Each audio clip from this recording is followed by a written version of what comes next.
Hey everybody, it's Matt from endsickness.org. Today I'm going to be talking about the best diet for autoimmune disease. I personally had autoimmune disease. I was diagnosed with it when I was 20 years old. I had fibromyalgia. I was diagnosed with a parasite in my liver by another MD. I had various conditions that were supposedly incurable. Crohn's, the list goes on. There's a picture of before and after on my website. You'll see it's remarkable. I had lost 80 pounds. I had rashes all over me.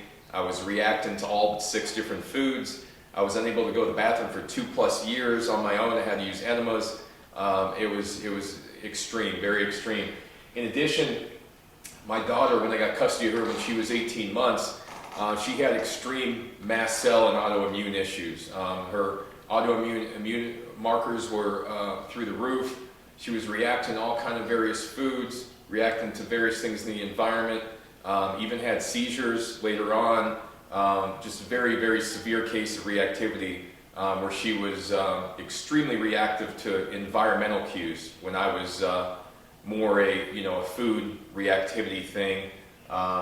So just wanted to go over my story, my daughter's story a little bit, and talk about what diets helped myself and her the most, and see if that could help you in your personal struggle there. So I tried all diets, I tried a high protein diet, low carb, meat and vegetables, tried nearly everything, right? But made limited progress, I didn't understand that the animal products were contributing to my symptoms, that I had to have extremely low ingredient meals, that the meat was aggravating my mast cell situation, my leaky gut. So I just, I tried to keep meat in my diet for a decade and just changed everything else, low carbs, high carbs, this, that, removing sugar, complex carbs only, etc., right? So I tried all the different diets that people would use for autoimmune disease, and really the one that helped the most was the low histamine diet and the observation-based diet, even more, as I'll mention here shortly. So the thing that I want to mention before I go into the diets is you have to understand the histamine and the mast cell connection with autoimmune disease. There are studies that talk about how mast cells are the actual therapeutic target for autoimmune disease. They are the driving factor behind the symptoms. The reason being is that mast cells actually secrete inflammatory chemicals. Those inflammatory chemicals then cause symptoms in the person, and they in essence are the origin of the inflammation. They signal all the other immune cells, or the majority of the immune cells, as to what to do. So the chemicals that the mast cells send out will affect the rest of the body, the rest of the immune system. So they're really the main therapeutic target. And then histamine is the main molecule that they're secreting that's causing inflammation. So you have to understand the histamine and mast cell connection to be able to understand this concept of what diet is best. So first and foremost, the thing that helped me the most originally was the low histamine diet. I didn't realize at the time I was eating all high histamine foods, even if they thought they were good for me.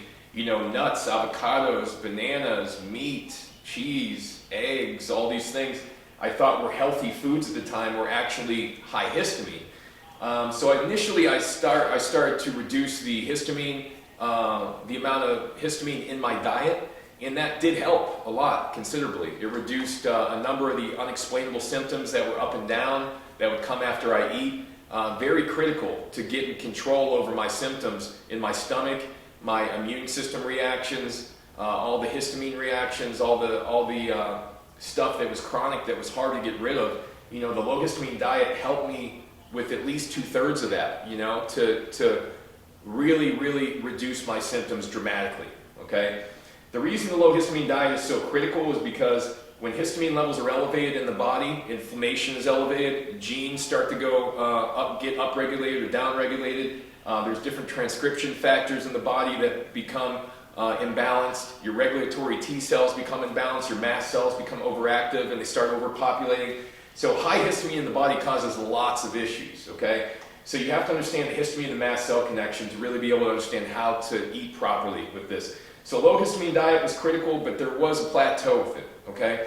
The best foods in low histamine diet were the vegetables, the starches, a few of the fruits, I leaned real heavy on rice, the cruciferous vegetables, various vegetables. At the time I was doing meat, I was eating, some fruits, etc. Nuts were limited, but it was to some degree. So yeah, I did see a good amount of progress with that. But then I realized that the meat was causing me an issue. It was contributing to my histamine issues. It seemed like whenever I would eat meat at my meals, I would start to get that tingling on the skin, that feeling of discomfort. My bowels would slow down. I'd even get leg cramps if I ate too much meat. So it was pretty obvious to me that meat was not digesting properly. So eventually, after years of realizing it wasn't just about following a specific diet that I heard of. It was about observing my own diet and seeing what was making me worse, period. So I came up with a concept called the observation-based diet, okay?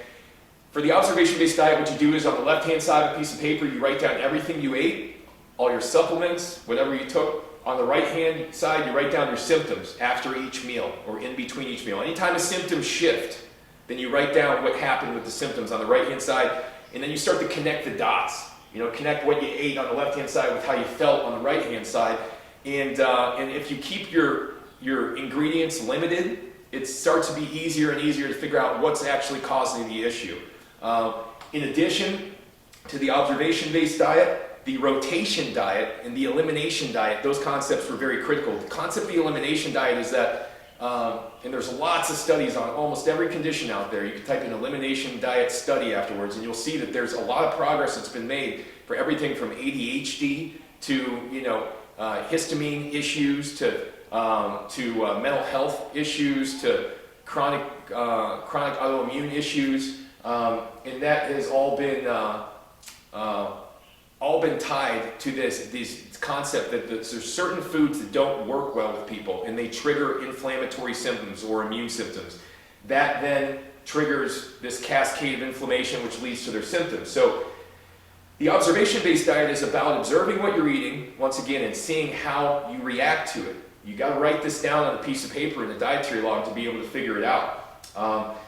It's critical to be able to do this, because if you don't pay close attention to what you're eating and you disassociate with the pleasure that some of these foods are providing, then you're going to be stuck in this endless cycle of craving, indulge, symptoms, craving, indulge, symptoms, etc. over and over again. So the observation-based diet to me is the best diet for autoimmune disease by far. And you have to have a low ingredient-based diet, minimal ingredients at each meal, 5 ingredients or less. If you're getting anything in packages, it needs to be less than 5 ingredients, no preservatives, etc. Pretty much a plant-based diet is the way to go, with no herbs or no dried herbs. I removed meat, big game changer for me. Reduced animal products, big game changer for me. If I didn't remove the meat, I would have been stifled in my healing process there.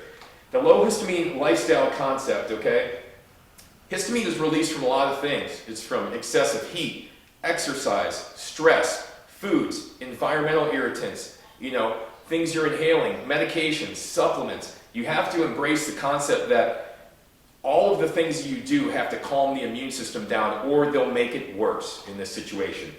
So low histamine lifestyle is critical to continue to live, and that's making sure you don't overstress your body, that you get proper sleep, that you don't over-exercise, that you don't eat the foods that are going to trigger you. And what happens is over time you recondition the immune response, and the immune system becomes less and less reactive to the environment and less likely to cause inflammatory symptoms. And the mast cells become less and less likely to secrete those inflammatory chemicals which cause you those autoimmune symptoms. So the key to autoimmune disease is calming down the mast cells. And the main thing that they secrete is histamine. So you got to get the histamine under control. Usually it's best to start with the low histamine diet, and then you move into this observation-based diet afterwards. It's going to be a transition process. May take a few weeks to get used to, but it's very important. Summary of key points. Autoimmune diet. Okay? I saw this work with my daughter and myself, just removing all the irritants themselves and other people, clients of mine. Just from removing the irritants, 50, 60, up to 80% progress, just from removing the dietary irritants, supplement, environmental irritants, just from removing irritants. I saw a massive difference. Another concept you got to understand, the less ingredients, the better, okay? anything that's a synthetic preservative can't be in your diet. It's going to trigger you. It's going to make things worse. And like I said, the main concept to understand from this video is that histamine and mast cells need to be in the forefront of your mind when you are going ahead and looking at the diet that you want to follow to reduce your autoimmune symptoms. Autoimmune symptoms are going to be driven by mast cells, inflammation, that drives the symptoms. Key point to remember. If you guys have any other questions, feel free to leave them in the comments or go to my website, endsickness.org. I go over lots of concepts related to histamine and mast cells. I got hundreds of studies on there to reference these. And just want to mention, this is only for educational purposes. This is not to be used as medical advice and should not be substituted for medical advice. And if you guys have any questions, feel free to reach out to me. You can do that by phone, email, shoot comments in the YouTube, whatever works for you. But thanks for listening. I'm going to have a lot more videos about these concepts, and hope this was helpful for you.